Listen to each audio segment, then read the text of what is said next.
It was Sunday. The day had begun to darken, and the air seemed still. The orange tones of the setting sun reflected off the Johnsons' backyard. Max, a 14-year-old golden retriever, paced near an ancient oak tree, his movements deliberate and purposeful as he stared at the patch of dirt. Sarah, the youngest daughter of the house, was watching Max from the porch. "What are you looking at, Max?" she asked out loud. Max began digging furiously without making a sound, digging at a speed that was quite fast for his age. He seemed to never get tired and was splashing dirt everywhere. Mrs. Johnson at the kitchen window noticed Max's behavior. "He hasn't done this for years," she said, and went over to Sarah. Soon the entire family was gathered on the porch, their attention focused on Max. "What happened to him?" Mr. Johnson asked in utter surprise. Max's claws hit something hard, making a meaningless sound that made everyone stop. There was silence, as if the world had stopped. Mr. Johnson carefully walked over to Max and knelt down. The object Max had found looked like an old wooden box with frayed edges. Mr. Johnson picked up the box and placed it on the floor. Max sat comfortably on the floor, breathing heavily but looking very proud. His tail was wagging slowly as if to say, "Look what I found." Mr. Johnson was very surprised that Max had found this box, because it had no smell. "Max, how did you find this?" he said. Mr. Johnson carried the box inside and told his family to come inside. Max ran along with them, never taking his eyes off the mysterious box. He looked excited, as if he had been waiting to find it for years.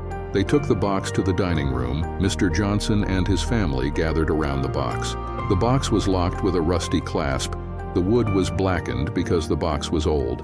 Mr. Johnson managed to break the lock and reveal its contents: faded photographs, letters, and a small diary. They all looked very old, and why was there a mysterious box locked underground? In one of the photos, there was a young boy with a golden retriever that looked a lot like Max, sitting under the same oak tree. There was a caption on the back of the photo they found, written as if it were a story. The caption told the story of a child who buried the box in memory of his beloved dog who died decades ago. Tears welled up in the eyes of everyone in the family, and the room suddenly went silent. Max, lying silently at her feet, seemed to understand the significance of this.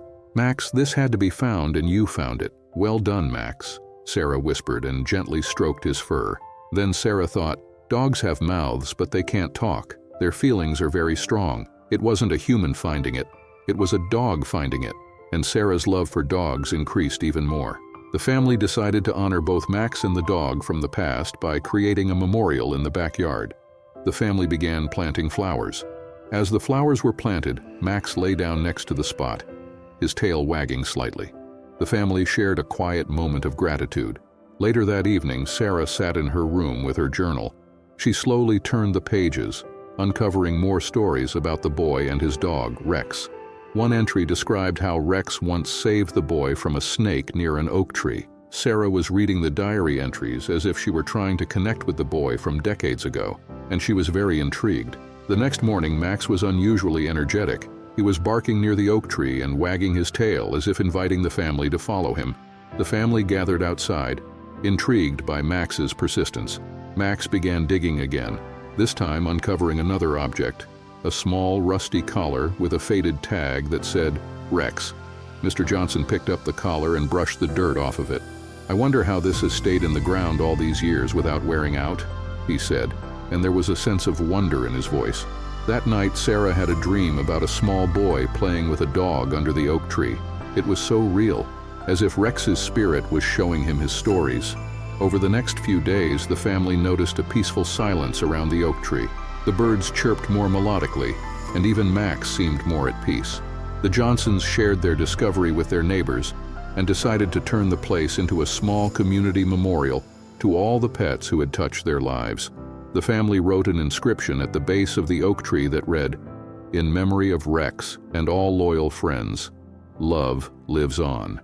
Years later, when Max died in old age, the family buried him next to the oak tree, next to the box and Rex's collar. From that day on, the oak tree became a symbol of love and loyalty, a place where generations of the Johnson family came to think and remember, and Max's memory, like Rex's, lives on in their hearts.